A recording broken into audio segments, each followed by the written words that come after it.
Hi friends, இந்த வீக்கில் வந்து பார்த்தீங்கன்னா டியூஸ்டே, வெனஸ்டே, தேர்ஸ்டே 3 நாள் வினிங் விலாகில் ஆட் பண்ணியிருக்கேன். பாப்பா வந்து பார்த்தீங்கன்னா இந்த ஊஞ்சல் ரொம்ப நாளாக கேட்டுகிட்டே இருந்தாங்க. சரி இன்னைக்கு அதை கழட்டிட்டு இதை மாட்டிடலாம்னு சொல்லிட்டு நானும் என் பையனை பார்த்துட்டு இருந்தோம். அது ஏன்னா ஹைட்டாக சேர் இருந்தால் தான் மாட்ட முடியுது, எப்படி ஐடியா பண்ணி மாட்டலாம்னு சொல்லிட்டு அந்த யானையிலே கட்டி ஒரு வழியாக மாட்டிட்டோம். அதுக்கப்புறம் வந்து பார்த்தீங்கன்னா மாவு வந்து அரைச்சிட்டே இருக்குது. இது நடுவில் இதெல்லாம் பண்ண சொல்லிட்டு இருந்தாங்க. அதுக்கப்புறம் வந்து பார்த்தீங்கன்னா மாவெல்லாம் அரைச்சி முடிச்சிட்டேன். இது வந்து பார்த்தீங்கன்னா வெனஸ்டே அன்றைக்கி மாவு ஃப்ரெஷ்ஷாக அரைச்சாலே இட்லி வந்து சூப்பராக வரும். நான் ரேஷன் அரிசியில் எப்படி இட்லி அரைக்கணும், இட்லி மாவு அரைக்கணும்னு சொல்லிட்டு நான் வீடியோ ஆல்ரெடி போட்டிருக்கேன். வெறும் ரேஷன் அரிசி மட்டும் தான் நான் சேர்ப்பேன், மற்றபடி எதுவுமே சேர்க்கறதில்ல. இன்றைக்கி வந்து பார்த்திங்கன்னா இட்லி, அப்புறம் வந்து பார்த்திங்கன்னா உடச்சி விட்ட அவரைக்காய் பொரி குழம்பு தான் செஞ்சுருக்கேன். சூப்பராக இருக்கும். தனியாக ரெசிபி வீடியோவே போட்டிருக்கோம், உங்களுக்கு ப்ளே பட் மாதிரி கொடுக்குறேன். இன்றைக்கி பாப்பா கொஞ்சம் சீக்கிரமாக எழுந்துட்டாங்க.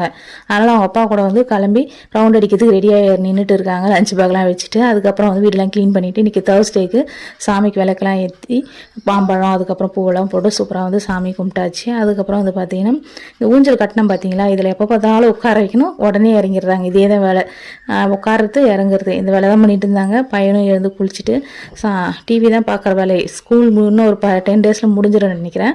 ஸோ அது வரைக்கும் சரி பார்க்கட்டும் அப்படின்னு விட்டாச்சு. பாப்பா என்னவோ சொல்லிட்டு இருந்தாங்க. அதுக்கப்புறம் கொஞ்ச நேரம் ஊஞ்சல் உட்கார வைமானாங்க. உட்கார வச்சு விட்டுட்டு நான் வந்து தோசை சுட்டு சாப்பிட்லான்னு சொல்லிட்டு தோசை வந்து சுட்டுட்டு இருந்தேன். இந்த வீடியோ பிடிச்சிருந்தா மறக்காமல் லைக் பண்ணுங்கள், ஷேர் பண்ணுங்கள், சப்ஸ்கிரைப் பண்ணுங்கள் ஃப்ரெண்ட்ஸ். தேங்க்ஸ் ஃபார் வாட்சிங்.